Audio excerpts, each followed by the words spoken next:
Bien, donc on va répondre aux questions. Question numéro 1.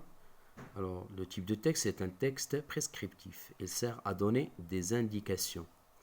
2. Donc, il est composé de 6 parties. Il y a le titre, il y a la liste du matériel, les ustensiles, le temps de la préparation, le temps de cuisson, la liste des ingrédients et les étapes de réalisation. 3. Question numéro 3. Combien d'étapes faut-il pour réaliser cette recette? Il en faut 7, effectivement.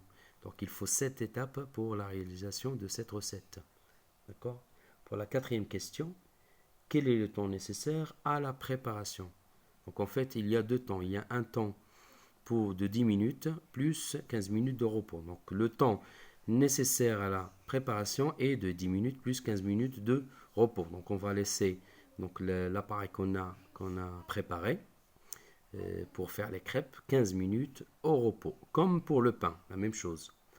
Question numéro 5.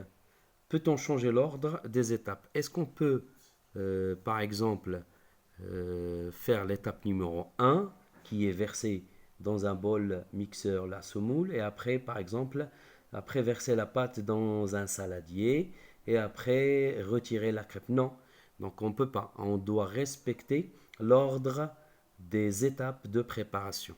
D'accord? Non, donc on doit respecter l'ordre des étapes et c'est très très important pour réaliser des crêpes, de belles crêpes et de délicieuses crêpes. D'accord?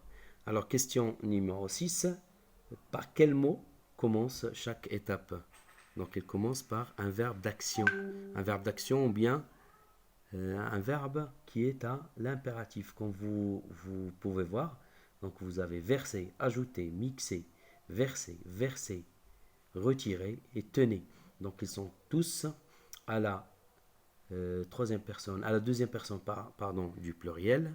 Donc on dit ce sont des verbes d'action. Donc les verbes sont conjugués à l'impératif. Voilà donc les réponses aux questions.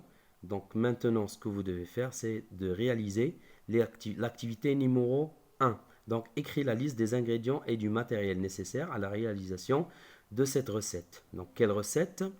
Donc normalement c'est la salade de fruits. Donc vous allez voir activité numéro 1, page 118.